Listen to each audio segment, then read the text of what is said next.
నమస్తే, మనం చూస్తుంది పీవీఆర్ న్యూస్. ఈరోజు మనం కృష్ణా గుంటూరు పట్టభద్రుల ఇండిపెండెంట్ అభ్యర్థి అయిన మనం లగడపాటి వేణుగోపాల్ గారి దగ్గర ఉన్నాము. ఇప్పుడు ఆయన అడిగి మరిన్ని విషయాలు తెలుసుకున్నాము. అసలు ఆయన ఇండిపెండెంట్గా ఎందుకు వేయాల్సి వచ్చింది, అసలు ఇండిపెండెంట్గా అతను ఎందుకు వేయాల్సి వచ్చింది, అదేవిధంగా అతని లక్షణాలు ఏంటి, అతను పట్టభద్రులకు, అదేవిధంగా ఈ కృష్ణా గుంటూరు జిల్లాలు వెంకటపట్నం జిల్లాలకు ఏమేమి చేయాలనేది దానిపై అతని దగ్గర ఒక పూర్తి సమాచారం ఉంది. అతను అడిగి తెలుసుకుందాం. సార్ నమస్తే. సార్ ఒకసారి మీరు మా ప్రేక్షకులకు మీరు మీ గురించి ఒకసారి. నా పేరు లగడపాటి వేణుగోపాల్. నేను గుంటూరు జిల్లా నారాకోడు గ్రామంలో జన్మించాను. మా పూర్వీకులు అందరూ దాదాపు 110 ఏళ్ళ నుంచి అక్కడే ఉన్నారు. నా విద్యాభ్యాసం నారాకోడు తెనాలి డివిజన్లోని జంపని, గుంటూరు, తెనాలి, ఉజ్జయిన్లో జరిగింది. మధ్యప్రదేశ్లోని ఉజ్జయిన్లో జరిగింది. నేను ఎంఎస్సీ ఎంబీ చేశాను. సర్టిఫికేట్ ఇన్ రష్యన్ లాంగ్వేజ్ చేశాను. నా నేపథ్యం ఏంటంటే, నేను రాజకీయ కుటుంబం నుంచి వచ్చిన వ్యక్తిని. రాజకీయాలకు అతీతంగా మాత్రం లేను. మా ఫాదర్లు, ఫోర్ ఫాదర్స్ నుంచి రాజకీయాల్లో ఉన్నాను. మేము వామపక్ష భావాలు కలిగిన వ్యక్తులను. నేను విద్యార్థి దశ నుండి ఎస్ఎఫ్ఐ, యువజన సంఘ టీవైఎఫ్ఐ అని, తర్వాత సైన్స్ ఆర్గనైజేషన్స్, రైతు సంఘాలు, వ్యవసాయ కార్మిక సంఘాలు అన్నింటికీ టచ్ చేసిన వ్యక్తులు. అన్నింటిలో పనిచేసాం మనం. అంటే వామపక్ష భావాలు ఉన్నాయి కాబట్టి అన్నింటిలో పనిచేసే లక్ష్యం మనకి మొదటి నుంచి కూడా. సార్ మీరు ఇండిపెండెంట్గా పోటీ చేయాలనుకుంటున్నారు కదా, అదే ఇండిపెండెంట్ కాకుండా ఏదో ఒక పార్టీ అభ్యర్థిగా పోటీ చేయడానికి ఏమైనా మీ ప్రయత్నాలు చేశారా? నేను ఇవరకు అయితే ప్రయత్నాలు అయితే చేయలేదు. ఆ ప్రయత్నం అయితే చేయలేదు.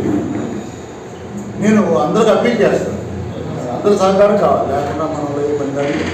అయితే ఏంటంటే భావ సామరూప్యత పార్టీలు మాత్రమే నేను అడుగుతాను.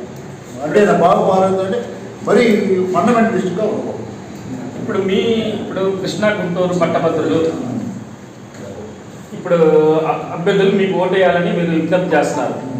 ఇప్పుడు వాళ్ళకి మీరు మీ దగ్గర ఉన్న మీరు దీని మీద కొన్ని అంశాలు ఏమన్నా ఇట్లా నాకు ఓటేస్తే నేను గెలిస్తే మీకు చేస్తాను అని మీ దగ్గర ఏమన్నా నేను సమస్యల గురించి అందరికన్నా ప్రధాన రాజకీయ పార్టీలు కానీ ఇతర ఇండిపెండెంట్ అభ్యర్థుల కన్నా ముందు నేను నిర్దిష్టమైన లక్ష్యాలతో బరిలో దిగాలనుకున్నాను. దానికోసమే ఈ మేనిఫెస్టోని తీసుకొని అన్ని జిల్లా సెంటర్లో కూడా పరిచయం చేద్దామని వస్తున్నాను. ఆ దృష్టిలో నేను ఈరోజు మాచర్లు వచ్చాను. నేను దాదాపు మెయిన్గా అంటే ఇంకా ఉన్నవి కాదు, వచ్చిన సమస్యలను కూడా ఇంక్లూడ్ చేసుకుంటా ఈ మేనిఫెస్టోలో ప్రస్తుతానికి ప్రాథమికంగా 10 అంశాల మీద నేను పోరాడాలు అనుకున్నా. జనాల కోసం, అవసరాల కోసం మనం పోరాడాలి అనుకుంటున్నాం. ఆడిట్లో ఏంటంటే మొదటి వృద్ధులు ఉన్నారు. వృద్ధులు పెన్షన్లు అయితే గవర్నమెంట్ ఇద్దరే, మనం కాదన్నాము. ఇప్పుడు 4 ఏళ్ళు చేస్తారు, రేపు 5 ఏళ్ళు చేస్తారు. దాని గురించి కాదు సమస్య. అంటే అసలు మనం ఏమన్నా ఉద్యోగ అవకాశాలు మనం లోకల్గా ఉండలే. కాబట్టి మన గ్రామాల్లో, మన చుట్టుపక్కల, మన సెంటర్లో కానీ ఏడా ఉండలే. ఏడకు వెళ్ళాల్సి వస్తుంది. కొంతమంది విదేశాలకు వెళ్తారు, మన సిటీలకు వెళ్తారు, బెంగళూరు వెళ్తారు. మరి వీళ్ళు వదిలిపెట్టి పోవాల్సి వచ్చింది. పరిస్థితి వీళ్ళని చెందిన వ్యవసాయం చేసుకుంటే వీళ్ళు ఉంటారు. అలా చూసేది ఎవరు? అది పెద్ద ప్రాబ్లం అవుతుంది. మన వాళ్ళు వీళ్ళకి చూడాలని లేక చూసే పరిస్థితులు కనపడుతుంది మనకు అవకాశాలు. అందుకని వాళ్ళకి ప్రతి మండలంలో కూడా ఒక 100 పడక వృద్ధాశ్రమాన్ని ఉంచాలనేది. ఇటువంటి వాళ్ళకి అవకాశం మనం చేయడానికి అవకాశం లేని వ్యక్తులు పాపం ఎవరో సిబ్బందిని దానిలో గవర్నమెంట్ ఉంచాలని, దానిలో ఒక పీపీపీ అంటే ప్రైవేట్ పబ్లిక్ పార్టిసిపేషన్తో వీటిని నడపాలని నాకు కోరిక.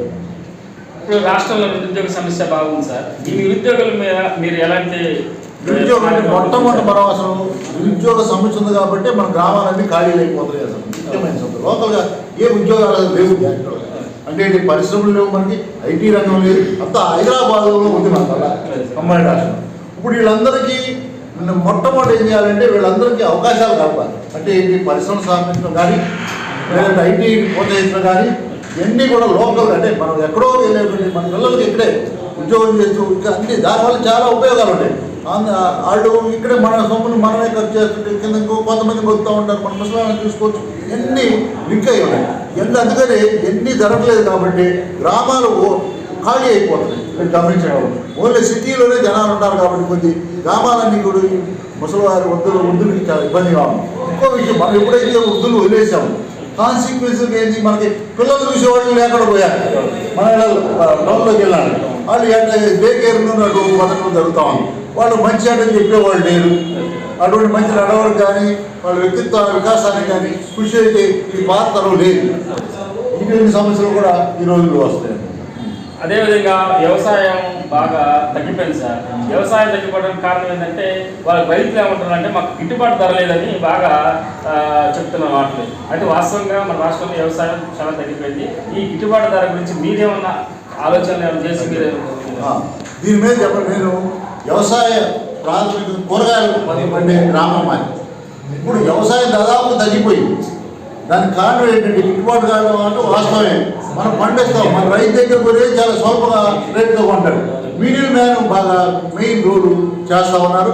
అలా కాకుండా అది వ్యవసాయం గిట్టుబాటు కాకపోయేదానికి ఏమవుతుంది, బతకడం కష్టమైపోతుంది. అసలు వీళ్ళు ఎట్టబోతారు. నాకు ఆశ్చర్యం, మేమే ఉద్యోగాలు చేస్తూ బయట ఎంతో కొంత సంపాదించి మేము బతకగలుగుతూ కష్టంగా ఉన్నాం. ఆ రైతులు ఎంత ఇబ్బంది పడతారో వాళ్ళు బయటకు చెప్పుకోలేక ఇబ్బంది పడతారని నాకు వీళ్ళకి బయటపడతాను. చిన్న చిన్న రైతులు ఏం చేస్తారంటే సంవత్సరానికి 2 సంవత్సరాలు అడగలు అమ్ముకొని బతకడం ఇటువంటివి జరుగుతుంది. ఈ పరిస్థితి ఇలాగే కొనసాగింది. అసలు పూర్తిగా రైతు పొలం నుంచి వేరుపడిపోతాడనేది నా ఆలోచన అనిపిస్తూ ఉంది.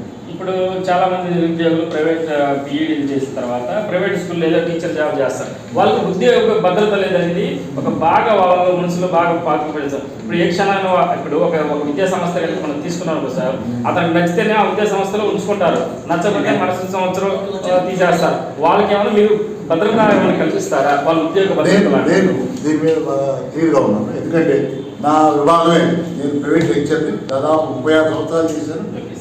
కార్పొరేట్లో చేశాను. చైతన్య, నారాయణ, విజ్ఞానం, వివేక చిన్న చిన్న కాలేజీలు చాలా చేశాను 36 సంవత్సరాలు.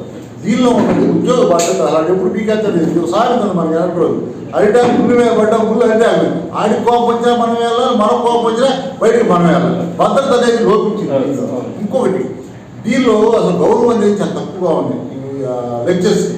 కారణం ఏంటంటే వీళ్ళు ఎప్పుడు దసరా కాలంలో ఉంటుందో సార్, వీళ్ళందరూ మీద ఒత్తిడి పెడతారు. ఈ లెక్చర్స్ అడ్మిషన్ చేయండి, అడ్మిషన్. వీళ్ళు కొంత రోజు ఇళ్ల చుట్టూ తిరగాలి. పాఠాలు దేవుడు ఇళ్ల చుట్టూ తిరిగి గౌరవాన్ని మనం వీళ్ళు వచ్చి రేపు వాళ్ళ ఇళ్ల చుట్టూ మనం తిరిగితే, పిల్లాడి చుట్టూ మనం తిరిగితే రేపు వచ్చి పాఠం చదివితే పిల్లాడికి ఎంత గౌరవంగా ఉంటుంది, గురువు మీద ఉండదు కదా.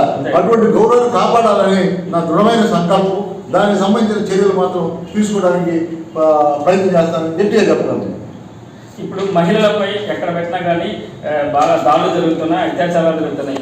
వాటిపైన మీరేమన్నా కఠిన చర్యలు చేపట్టడానికి ఏమన్నా మీ ప్రణాళికలు ఏమైనా రూపొందించారా? ప్రభుత్వాలు వాళ్ళు ఏంటంటే చెప్తున్నారా కానీ వాళ్ళు ఏం చేయట్లేదు అనేది ఒక బాగా మహిళా సంఘాల నుంచి వినిపిస్తున్న మాటలు. వాస్తవం కూడా అది. మామూలుగా మహిళలు దాడులు ఎదుర్కోవడం అనేది వాస్తవం. మన బెంగాల్ విషయం కానీ ఎన్ని రకరకాల బీహార్ కానీ ఉత్తరప్రదేశ్ కానీ ఎన్ని చాలా ఏమంటారు దాన్ని విలువ లేని వస్తువుగా స్త్రీని పరిగణిస్తున్నారు. వాళ్ళకి హక్కులు లేకుండా చేస్తారు.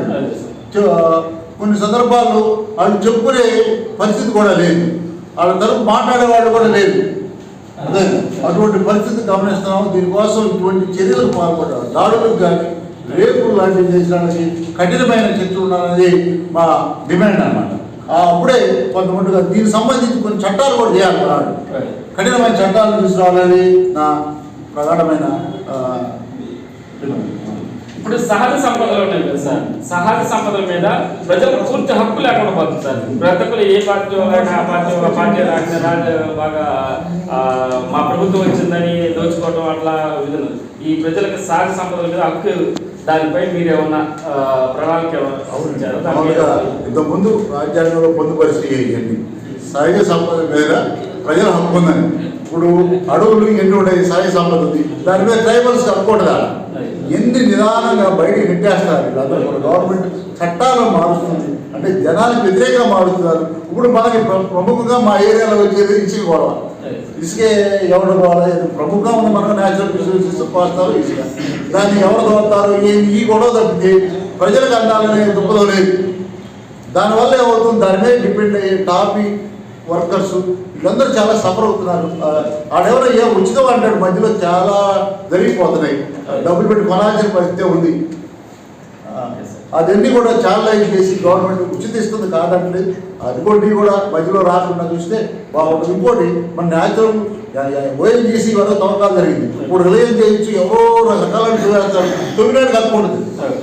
నా ఖర్చులే కాబట్టి నేను అందుకనే గుజరాత్కి న్యాచురల్ గ్యాస్ అక్కడికి తీసుకెళ్తున్నాను. ఇవన్నీ ఉండకూడదు, ప్రజలకి హక్కు ఉండాలనేది పూర్తిగా ప్రజలకే చెందాలి న్యాచురల్ రిసోర్సెస్. అప్పుడు మనకి చాలా చౌకగా వస్తుంది కదండి గ్యాస్, మన కూడా అందుబాటులోకి వస్తుంది నా నమ్మకం. ఇప్పుడు మనం ఇండిపెండెంట్